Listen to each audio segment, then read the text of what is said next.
धुळघाट रेल्वेला तस्करांनी काही कारणास्तव 20 गोवंश बेवारस सोडून दिले व पलायन केलं। हे गोवंश गावात व स्थानिक शेतकऱ्यांच्या शेतात गेल्यामुळे धुळघाट रेल्वेतील नागरिकांनी हे गोवंश यांना 4 ते 5 दिवस चारा व पाणी दिलं। भुकेलेल्या या गुरांना चारा पाणी देऊन गावात आणलं। पोलिसांना याची माहिती दिली। पोलिसांनी या गोवंशाला धारणीतील कोंडवाड्यात ठेवलं, मात्र तिथेही ते चारा व पाण्याविना असल्यामुळे 20 पैकी 10 दिवसात या 4 गायींचे दुःखद मृत्यू झाले आहेत। देशात आजवर गोवंश तस्करीवर बंदी घालून शासनाकडून कडक नियम बनवल्याचं निदर्शनास येत आहे, तरी पण मेळघाटात ही तस्करी सातत्यानं होत असल्याचं दिसून येत आहे। वेळ काळ व स्थळ निश्चित असूनही ही गोवंश तस्करी धारणीत कशी खपवून घेतली जात आहे ही एक गंभीर बाब आहे। तस्करी दरम्यान तस्कर गोवंशावर अमानुषपणे अत्याचार करतात। परिणामी कधी रस्त्यात कोंबून नेताना गोवंश मृत्युमुखी पडतात, तर कधी शेपूट हातपाय तुटल्याचे प्रकरण सुद्धा समोर येतात। 18 डिसेंबरला धुळघाट रेल्वेला तस्करांनी काही कारणास्तव 20 गोवंश बेवारस सोडून पळून गेले।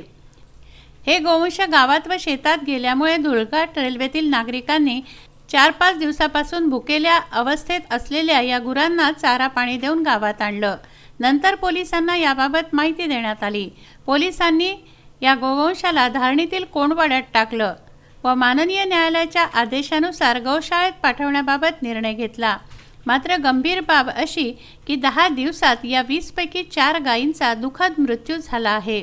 या जनावरांना गोशाळेत पाठवल्याच गेलं नाही। गोवंश आजारी अवस्थेत असल्यामुळे हे मृत्यू होत असल्याचं समजते। न्यायालयाचे आदेश येईपर्यंत आणखीही गायींचे जीव जाण्याची शक्यता वर्तवली जात आहे। मेळघाटात एकही गोशाळा उपलब्ध नाही, म्हणून लवकरच ही तस्करी व गोवंशावरील अत्याचार थांबवण्याकरता धारणीत गौशाला शासनाद्वारे सुरू करण्याची मागणी आहे।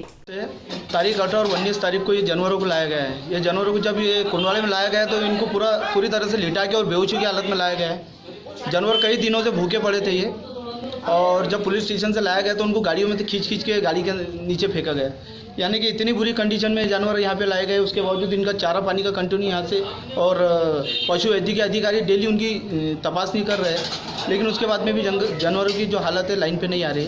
तो आज हमने कोर्ट को लेटर दिया है कि कम से कम इनको गौशाला में भेज दिया जाए।